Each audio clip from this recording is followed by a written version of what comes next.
Nous sommes dimanche 18 mars. Bonjour et bienvenue à ce journal. Le président de la République, Amadou Toumani Touré, a donné hier le coup d'envoi du 4e Salon international de l'agriculture SIAGRI. Cette année, le thème retenu est la promotion de la transformation des produits agricoles. Sur le site du Palais de la Culture Amadou Ampateba, plus de 800 types de produits sont exposés à travers environ 200 stands. En visitant le salon, le président de la République s'est dit convaincu que l'agriculture est un secteur sur lequel le Mali peut compter. Le reportage de Amadou Sankari. C'est sur les berges du fleuve Niger que le 4e Salon international de l'agriculture SIAGRI s'est installé. Un salon qui, tous les 2 ans, expose les différentes potentialités agricoles de notre pays.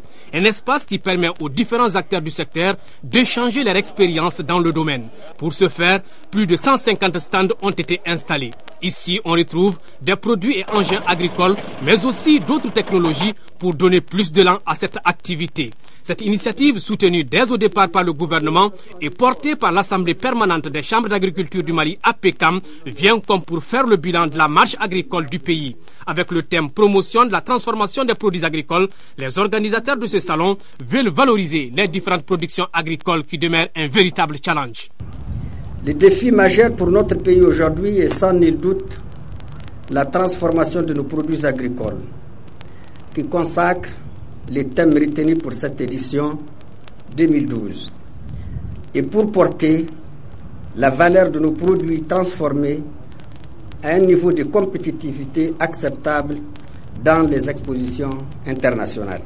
De la participation journalière d'environ 5000 visiteurs simples et professionnels, de la participation de plusieurs pays d'Afrique, d'Europe, d'Amérique et d'Asie, de l'exposition d'environ 800 types de produits par une centaine d'exposants au niveau d'à peu près 150 stands, de l'organisation d'une vingtaine de communications liées aux préoccupations majeures des professionnels agricoles du Mali.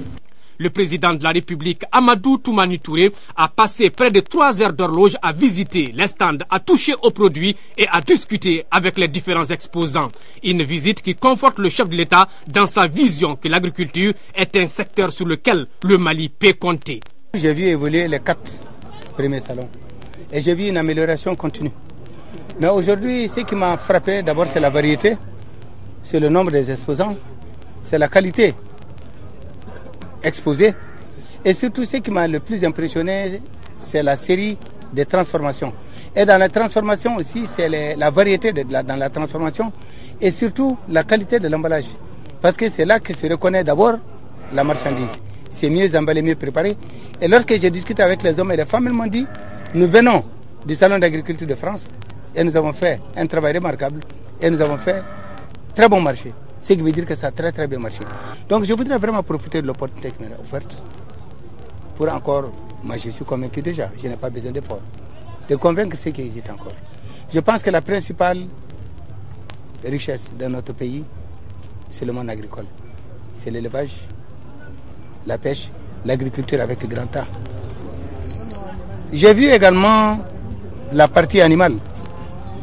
Eh bien j'ai vu Tyson, on me dit qu'il fait une tonne. Il coûte 3 millions.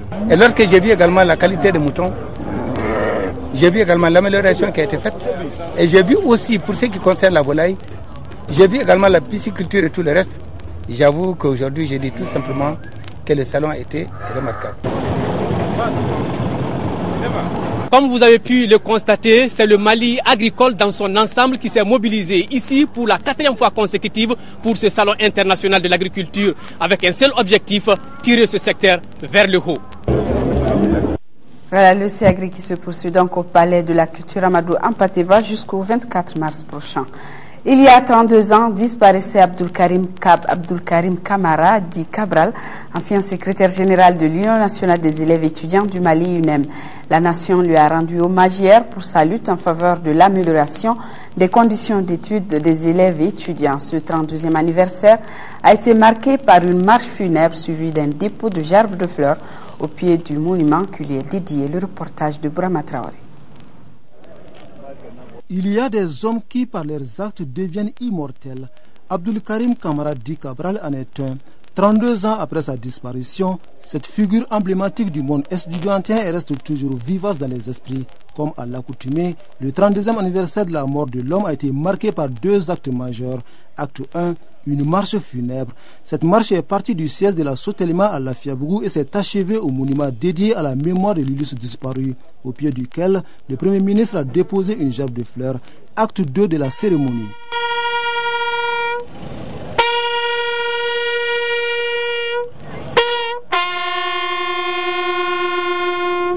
Le 32e anniversaire de la mort d'Abdul Karim Kamara Di Cabral intervient dans un contexte de crise au nord du Mali. Une raison suffisante pour placer l'événement sous le thème du renforcement de l'unité nationale. Nous qui avons connu Cabral intimement, nous pouvons dire aujourd'hui qu'il se serait porté volontaire malgré l'âge pour la défense de la patrie. Il aurait escaladé monts et vaux pour porter le message de ralliement de tous sous la bannière de notre armée nationale, afin de restaurer l'honneur et la dignité de tous, de toutes les filles et de tous les fils de ce pays mien, qui n'aspirent qu'à vivre dans la paix et l'harmonie. Pour le Premier ministre, l'anniversaire de la mort de Cabral reste un moment d'émotion mais également de communion autour des idéaux d'un homme qui s'est battu pour les valeurs de liberté, de sacrifice et de démocratie. On vient se recueillir à sa mémoire et à la mémoire de tous nos martyrs tombés soit pour l'école, soit pour l'avènement de la démocratie dans notre pays. Nous tenons ici à lancer un appel aux élèves, aux étudiants, en ce temps où notre pays traverse une situation difficile dans la partie septentrionale, pour leur demander de s'atteler à leurs études, à prendre du courage, à cultiver le sens du patriotisme et du civisme et se consacrer à leurs études pour que nous puissions avoir des ressources humaines de qualité, des ressources humaines qui vont prendre le relais demain pour construire ce pays. C'est pour réaffirmer son attachement à l'unité nationale que l'amicale des militants et sympathisants de l'UNEM a remis une enveloppe de 500 000 francs CFA au Premier ministre, une somme destinée à l'armée dans sa défense de l'intégrité nationale. C'est un élan de solidarité nationale que nous constatons dans le pays et nous ne pouvons que le saluer. L'AMSUNEN s'est identifié par d'autres actions en nous accompagnant à apaiser l'école, à développer la performance au niveau de l'école. Et ça ne nous étonne pas qu'aujourd'hui, qu'ils puissent manifester leur solidarité à l'égard des forces armées nationales. Nous les en remercions beaucoup. Pour mémoire, Abdul Karim Kamara Di Cabral est décédé le 17 mars 1980. À l'époque, il avait 25 ans, mort donc à la fleur de l'âge. Après Kidal, c'est Gao qui a accueilli la délégation ministérielle conduite par le général Kafoubouna Koné dans la salle de conférence du gouvernorat du Gao. Les ministres présents ont communiqué avec les cadres sur les échéances électorales et la révision de la Constitution. Un plan de regroupement des électeurs serait déjà mis en place pour l'élection des conseillers nationaux. Le reportage depuis Gao de Daouda Zoumana Traoré. Une pensée pieuse en la mémoire des disparus civils et militaires a été le point de départ de cette rencontre. Le gouverneur de Gao, le général Mamadou Adaman Diallo, a exposé le point des préparatifs des échéances de 2012. La révision des listes électorales a abouti à une liste de 391 747 électeurs contre 385 481 l'année dernière dans la région de Gao, soit un taux de progression d'1,62%.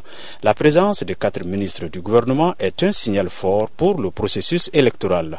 Votre présence parmi nous, messieurs les ministres, autour de l'organisation des prochaines élections est plus que les mots, la confirmation forte de la volonté politique manifeste des plus hautes autorités nationales et renforce notre conviction. Le principal enseignement à tirer de cette rencontre est que les élections de 2012 auront lieu aux dates prévues par les hautes autorités. Donc, chacun doit se tenir prêt en exécutant la mission qui lui est assignée. Le gouvernement attache une importance capitale à ces rendez-vous, eu égard à ces enjeux majeurs, à savoir organiser des élections régulières, des élections justes et transparentes. Aussi, renforcer, vaille que vaille, les citoyens à notre processus électoral. Mais la population de Gao est préoccupée par l'insécurité qui prévaut chez elle. Là-dessus, le gouvernement mettra tout en œuvre pour la tenue correcte des opérations de vote, selon le ministre de l'administration territoriale et des collectivités locales. Cette préoccupation n'est pas la seule à Gao. Après un déficit céréalier, certaines zones de la région ont besoin d'appui. Nous avons reçu instruction du président de la République pour nous rendre sur place dans les 3 régions concernées le plus par ce phénomène, la région de Kidal, celle de Gao et celle de Tombouctou, pour nous amener à cerner le plus près possible des besoins alimentaires et autres besoins d'équipement de nos populations déplacées par le fait de l'insécurité qui prévaut dans le pays. L'un des volets de cette mission a été la révision très prochaine de la Constitution. Cette loi de révision de la Constitution, dans sa forme, conserve sans changement plus de la moitié des dispositions du texte de 1992. Dans le fond, en plus d'une légère réformulation du préambule et de certains articles, réformulation imposée notamment par l'institution d'une seconde chambre et la consécration, en plus du français, des langues nationales comme langue d'expression officielle, la loi comporte des réaménagements significatifs. Toutes ces innovations sont inscrites dans 105 articles qui constituent l'ossature de la loi. Les communications vont bon train en vue de mettre le contenu de ce projet à la disposition de tous les citoyens. Ce sont 3 ou 4 départements largement impliqués dans l'organisation des élections qui ont ensemble élaboré un plan de communication, un programme de communication consolidé avec des approches sectorielles, mais également avec une approche transversale. 2 grandes phases. La phase information, explication, formation. Ensuite, la phase mobilisation, sensibilisation. Après la réussite du recensement administratif et de la révision des listes électorales pour le besoin de la cause, les autorités administratives, politiques, les notables et toute la population de Gao sont plus que jamais déterminés à réussir ces échéances à venir, car, dit-on, un seul doigt ne peut soulever un caillou, si minime soit-il. Et nous restons dans la cité des Askia à Gao où les travaux de la 9e journée scientifique Mali-Cuba s'est tenue et elle est organisée chaque année par la Direction régionale de la santé avec l'appui financier de la coopération canadienne en collaboration avec l'hôpital régional de Gao. L'objectif de cette journée est de renforcer les capacités des acteurs de la santé de la région à travers les résultats de recherche menés. De Gao, la correspondance de Aliou Idrissa Mega. Cette activité s'inscrit dans le volet 4 du PRODES 2 prolongé, dont les objectifs sont l'amélioration de la qualité des services de santé, l'augmentation de la demande et la lutte contre les maladies.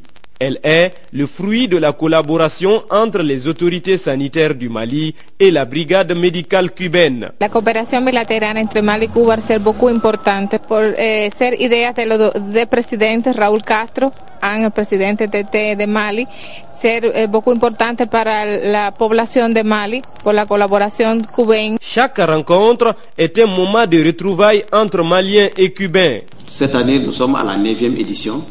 C'est dire que nous avons déjà organisé au moins 8 fois cette rencontre entre Maliens et Cubains pour présenter des résultats de recherche qui puissent nous aider, en tout cas, à améliorer l'état de santé de nos populations. Cette journée scientifique Mali-Cuba, qui est à sa 9e édition, est, selon les autorités régionales, un cadre de renforcement de la coopération entre Bamako et Havane dans le domaine de la santé. La collaboration entre les républiques de Cuba et du Mali se porte bien et ne cesse de se renforcer au fil des années.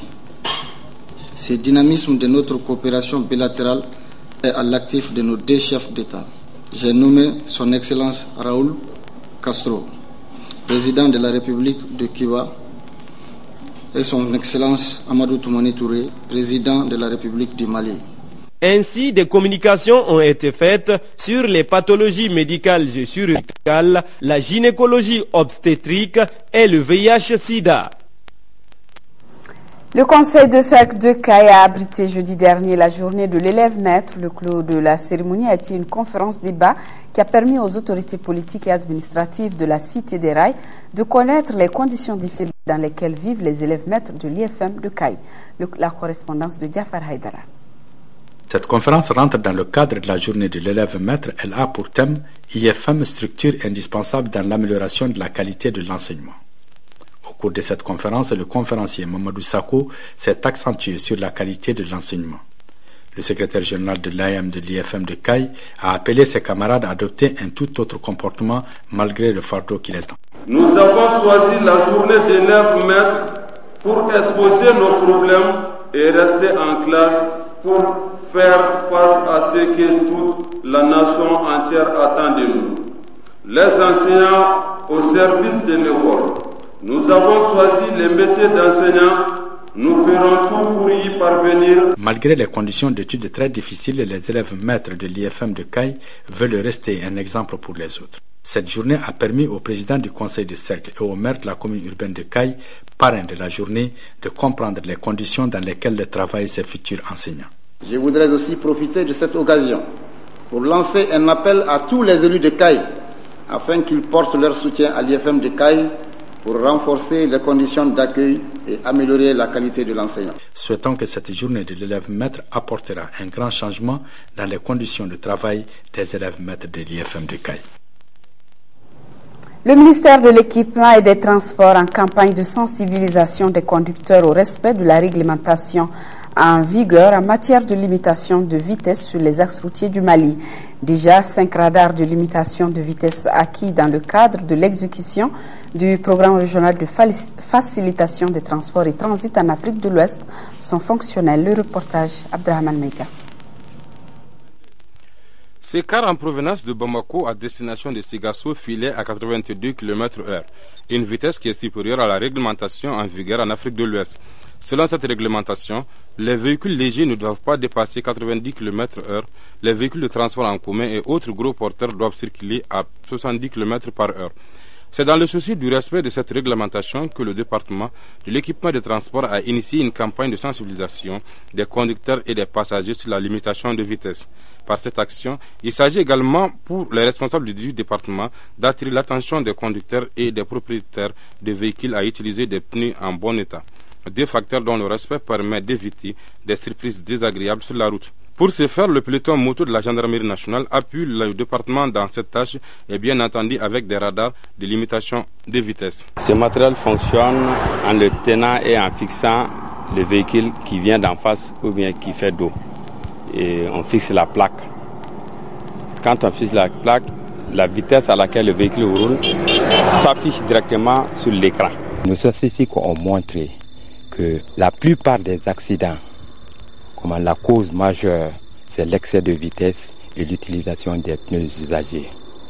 Voilà pourquoi la Direction nationale des transports terrestres, maritimes et fluviaux a choisi cette campagne de sensibilisation dans le cadre du PRF-TAO. Ces radars acquis dans le cadre de l'exécution du programme régional de facilitation de transport et de transit en Afrique de l'Ouest déterminent avec certitude la vitesse d'un véhicule en mouvement à partir de 500 mètres. Le problème qui se pose est que le code de la route malien ne prévoit pas de sanctions en cas d'excès de vitesse. Il n'existe pas de texte d'application de cette action, mais puisque nous sommes en matière de droit, on peut toujours réprimer. En faisant référence aux infractions d'ordre général, on peut le réprimer sous ce angle-là. Et c'est pour cela que après avoir constaté que dans le code de la route actuel, il y a plusieurs défaillances, nous avons jugé nécessaire, et sinon c'est impératif, que le code de la route soit relu. En attendant la fin de la relecture du code de la route en République du Mali, ces radars permettront certainement au département de l'équipement et des transports de jouer un rôle déterminant dans la réduction des accidents de la route. Sur un tout autre plan, l'École supérieure des hautes études technologiques et commerciales HETEC a remis hier un important dos composé essentiellement d'habits aux détenus du Bolé. Le geste s'inscrit dans le cadre des œuvres humanitaires engagées par la direction de l'école. Fatoumata connaît le reportage. Le milieu carcéral est un milieu où les bonnes actions sont considérées comme des solutions aux nombreuses difficultés que font face ces hôtes. Le corps enseignant de HETEC vient de résoudre en partie un de ces problèmes. Il vient d'offrir un important lot d'habits aux femmes et enfants de Bolé. Le coût total de ces habits s'élève à près de 1 million de francs CFA. Faire naître un sourire, une étincelle de joie sur les visages marqués de nos femmes et de nos enfants de Bolé, pour que jamais ne s'éteigne l'espérance, l'espoir de la liberté, l'espoir du mieux-être. Ces dons de vêtements que vous venez de faire pour ces femmes et filles mineures contribuera sans nul doute à améliorer leurs conditions de santé, d'hygiène et en temps de détention. Ce geste de HETEC s'inscrit dans le cadre des œuvres caritatives engagées par l'établissement. Occasion pour la directrice de Bolé d'exprimer toute sa gratitude aux donateurs. Dans le centre de Bolé, 140 femmes sont détenues, dont 27 enfants. Voilà, cette édition s'achève. Merci de l'avoir suivi ce soir à 20h, une présentation de Ibrahima Djombile et très bon dimanche à tous.